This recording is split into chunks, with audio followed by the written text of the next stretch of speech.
Hi, it's me, Anya here. Today I'm going to talk about what's in my medicine bag. One of the YouTube classics is what's in my handbag. Well, I'm making a modification of that version. So this is my medication bag that I have with me at all times. And let's see what's inside. Right.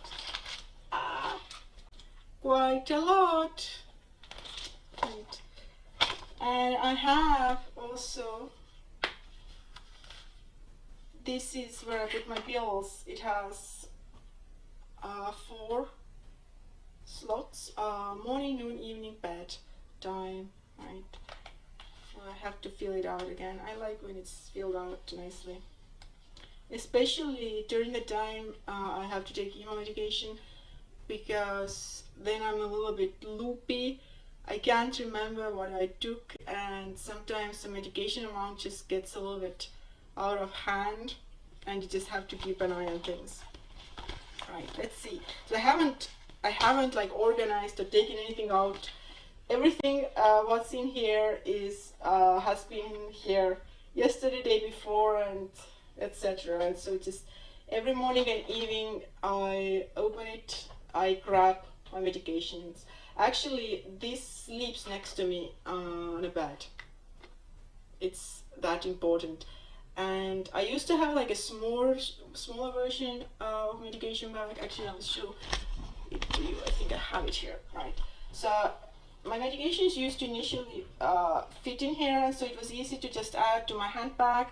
Also, when I came home, I took it out from handbag, put it next to my bed. Side, like when you go out, take your phone, keys, and wallet. Then the 4th item that I would took was this thing.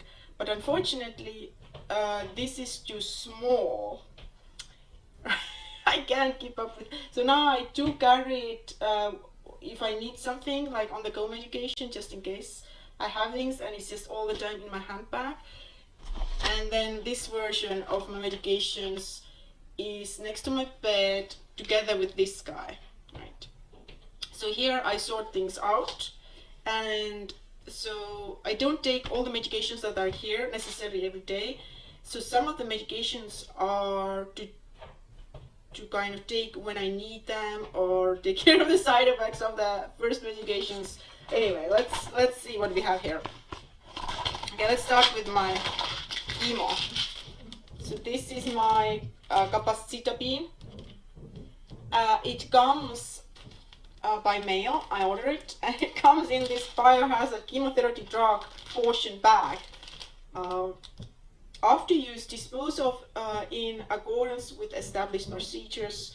Observe safety precautions for handling and administration. Right, so the thing is that when I take this medication, I always wash my hands afterwards. I don't want anything touching. I don't want anything that the medication has touched anything outside. All right, so yeah. So I take when I have to take my medications. When I have to take my chemos 7 days in a row, then I take 3 of those guys in the morning and 3 in the evening, and they're kind of giant pills that are hard to swallow. Don't enjoy that part at all. I'm just going to take them as they are in no particular order. I have antidepressant that I have to take every morning, venlafaxine. It's a giant pill. That's the only problem. Swallowing it is a challenge for me, right? And it's getting empty. I have to fill it.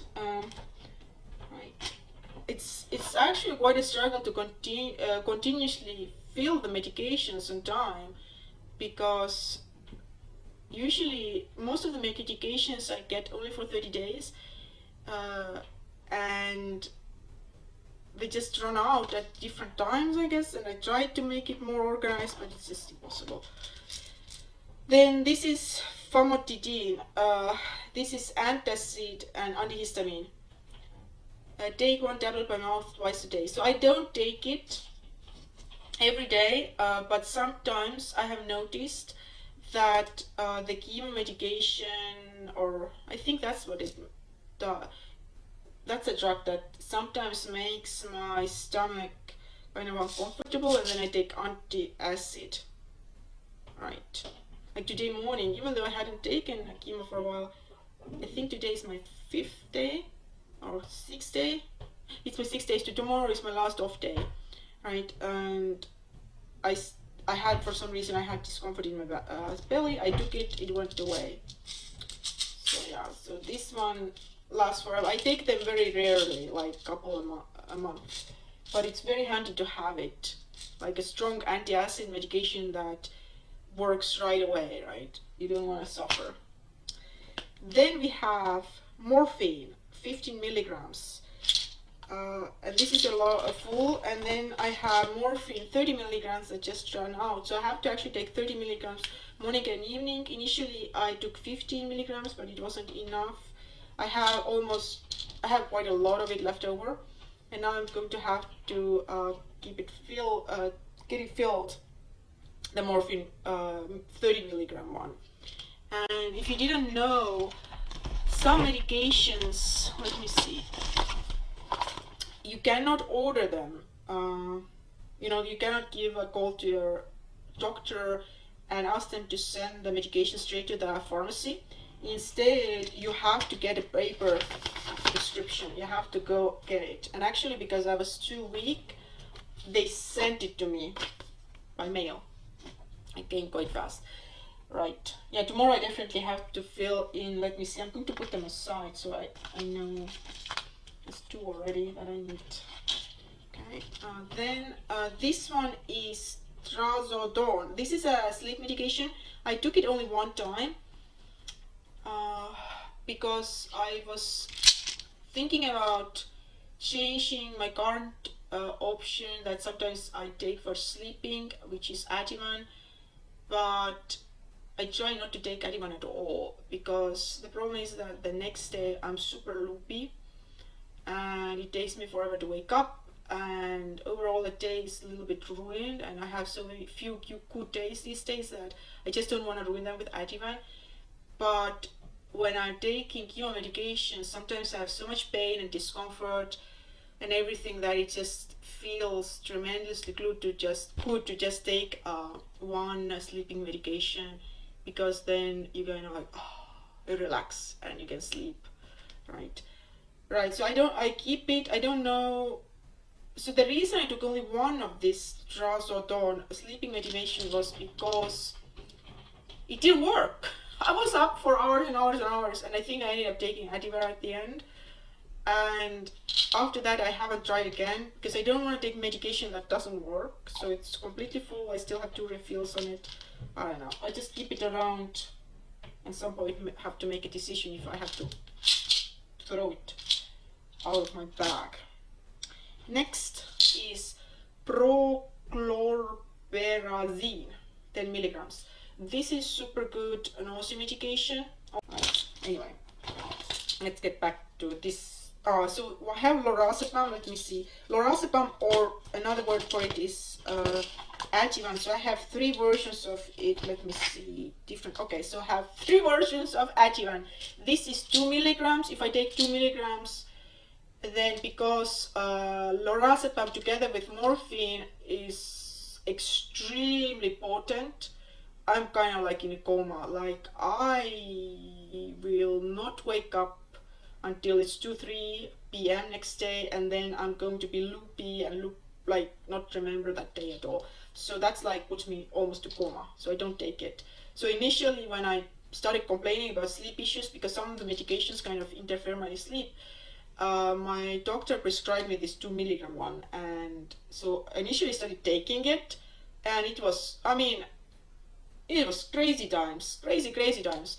And then at some point I realized I have to reduce, and then they prescribed me 1 milligram, and now I also have half a milligram just to take it daily if I need it, because basically Lorazepam is usually used for anxiety. It's an anxiety medication. It's it's very similar to Xanax. It's like they're cousins, but Xanax is twice as strong, right? So if you would think that 2 milligrams of Ativan would be like 1 milligram of Xanax. And also Xanax is even worse with morphine. It can basically kill you.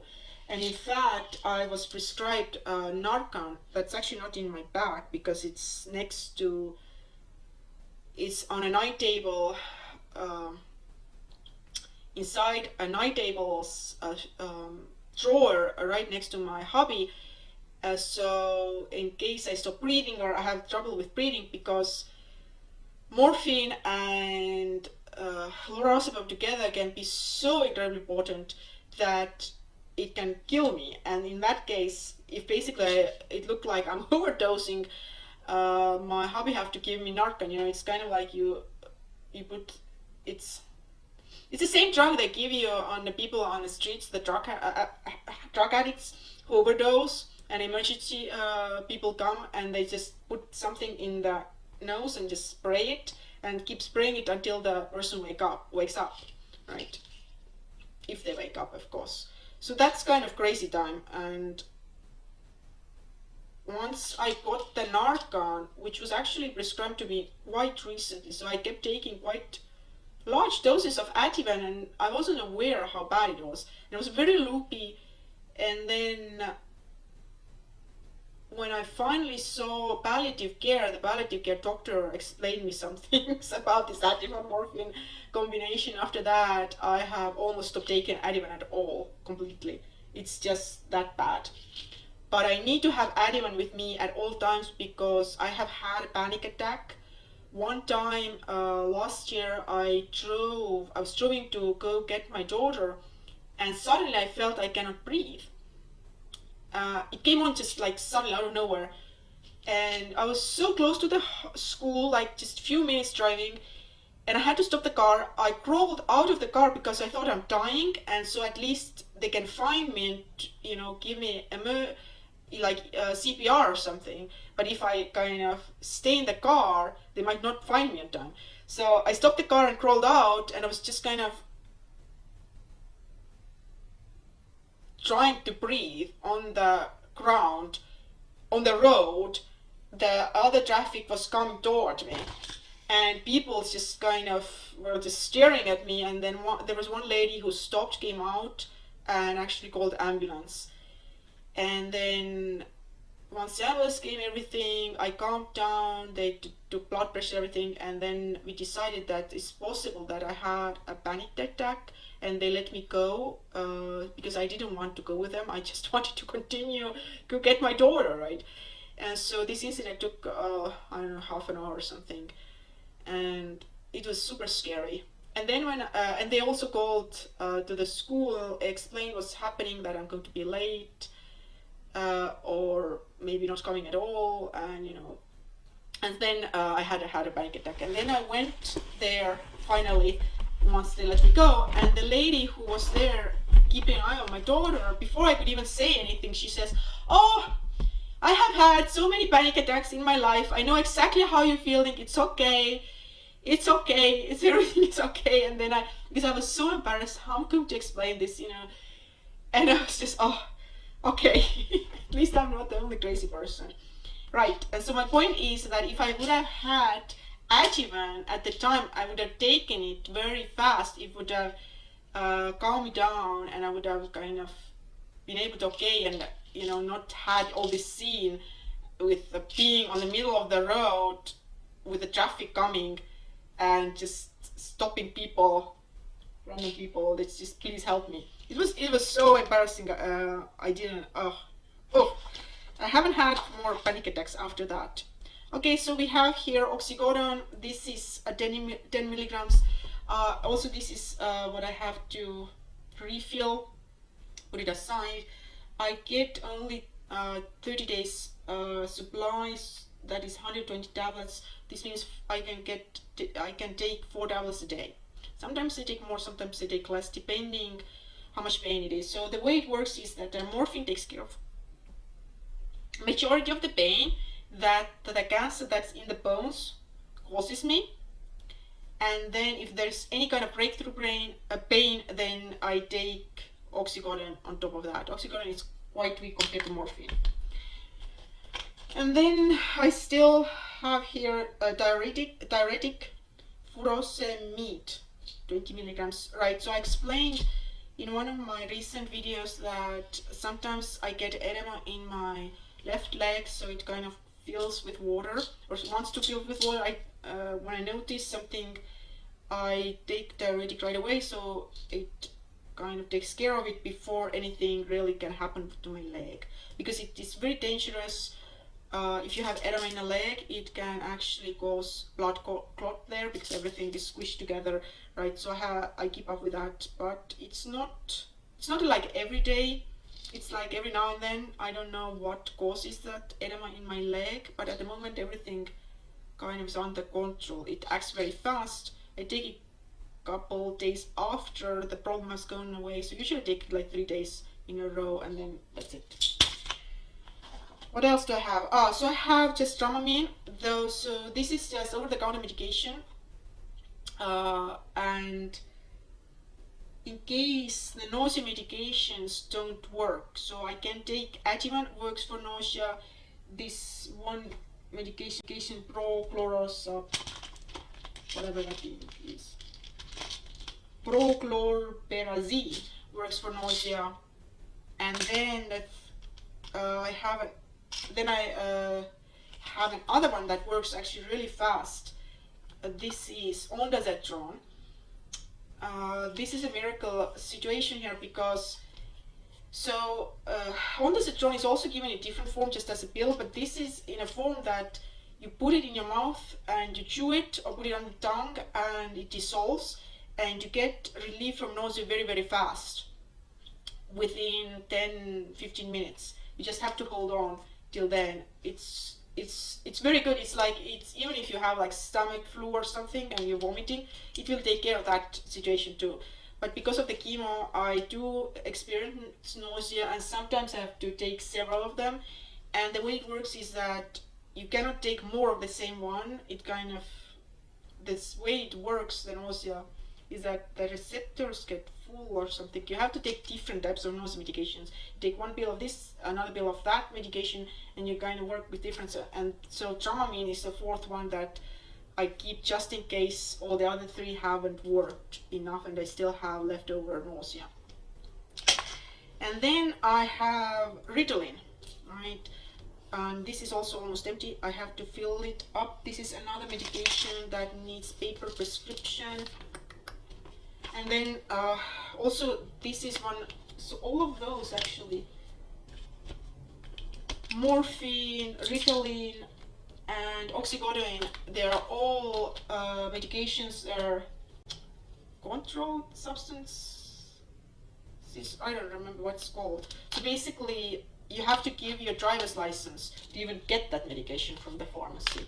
Right? So they kind of keep a very close eye on things. So I have another furosemide. I should actually combine those two. This is exactly the same diuretic I had before. So these two bottles are the same. I don't know why. I think at some point I got them from here and I got them from there. It's the same size and everything. Let me see. Both of them don't have a refill left, and so I'm just going to combine them, because there's no need to have, like, it just takes space. Oh wait, they actually look different. The shape of the pill is different, but the size, 20 milligram tablet, is the same. It's weird. It's the same thing, but the tablet looks different. I don't care. It's the same stuff. I just put it together. Okay. And then we can get rid of some of this. Make some more space here. Also keep aspirin in here, just in case the pain medications don't help, and sometimes I might even take Tylenol. It's because I don't want to take too much Oxycodone for the breakthrough pain, right? And then I just have some I still have Tulco gas. Sometimes if I'm gassy, it seems like I keep this, and I just have arbitrary stuff that I have to take out from here, like a air plug. Actually, this is very important. I keep it. I need to get the fresh one. So I keep these next to my bed beside this because my puppy snores and sometimes I have trouble falling asleep because of the snoring. Okay, right. So that's that. Quite a long video. This bag is from Benefit. One time it was when you buy something from Benefit, you get a free bag, and that's how I got this bag. I love this bag. It's so cute. Thank you for watching. See you again soon.